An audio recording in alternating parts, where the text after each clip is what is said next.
राम राम। सकल सुमंगल दायक रघुनायक गुणगान, सादर सुनहित तरहि भव सिंधु बिना जल जान। कार्लाइल का कथन है, जब तक आप प्रयत्न करना बंद न कर दें, अंतिम परिणाम घोषित नहीं किया जा सकता। अंतिम परिणाम तभी आएगा जब आप प्रयत्न करना बंद कर देंगे। दरअसल हम जब जो जीवन बीत रहा है इस पर नज़र डालते हैं तो यह पाते हैं कि कुछ लोग इसलिए परिपक्व नहीं हो पाते क्योंकि वह जिम्मेदारी लेने से भागते हैं, जबकि ज़्यादातर लोग इसलिए अपरिपक्व रह जाते हैं क्योंकि उन्हें बूढ़े होने का डर रहता है। जीवन में यह कतई आवश्यक नहीं कि हमेशा वेद, पुराण,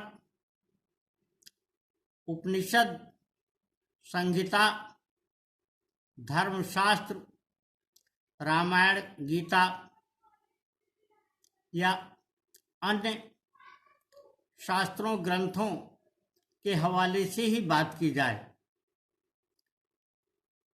हम ध्यान दें तो ये पाएंगे कि समय समय पर किसी न किसी व्यक्ति ने ही इन ग्रंथों की रचना की, वे चाहे धर्म ग्रंथ रहे हों या अन्य ग्रंथ, जिनके हवाले से आज हम अपनी समझ और सोच के पहले जानकारी और ज्ञान और उसके उपरांत विवेक का विस्तार करते हैं। मनुष्य का यह स्वभाव रहा है कि उसने यथा आवश्यकता आविष्कार किए, उनका परिष्कार किया, उनमें परिवर्धन किए और यथासंभव उनका विस्तार किया। इसी से हमारा साहित्य निरंतर समृद्ध होता आया है। लेकिन यह स्थिति तभी हो सकती है जब हम अपने सोच का, समझ का दायरा बढ़ाएंगे, इसका विस्तार करना चाहेंगे। यह हमेशा ध्यान में रखा जाना चाहिए कि हमें जब भी समय मिले सबसे पहले अपनी जानकारी को बढ़ाएं। जानकारियां बढ़ाने का सबसे बड़ा फायदा ये होता है कि हमारे विचारों को ऊर्जा या कहें कि उर्वरा मिलती है। विचारों का अंकुरण किसी न किसी मूल विचार से ही होता है, किसी न किसी पहले के ही विचार से होता है, और विचार कभी शून्य से पैदा नहीं होते, यह हम सभी लोग बखूबी जानते हैं। यह अलग बात है कि स्वामी विवेकानंद जी ने कई दिन तक शून्य की ही व्याख्या की, किंतु वहाँ शून्य की व्याख्या का संदर्भ इस समस्त जगत को, इस समस्त लोक को समझना था।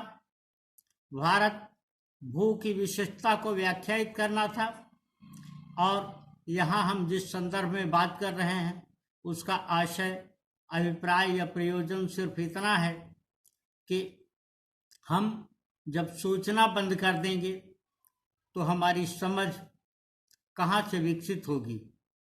सोचने के लिए आवश्यक है कि हमारे पास कुछ मूल सामग्री हो, और वह मूल सामग्री विचार के ही रूप में होती है, जो हमें किसी न किसी ग्रंथ के अलावा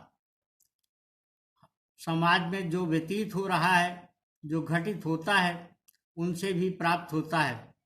हम किसी घटना के मूकदर्शी बन करके रह जाते हैं और उसके बाद उसके शुभाशुभ पर विचार नहीं करते, इसलिए हम अपने विचार को गति नहीं दे पाते।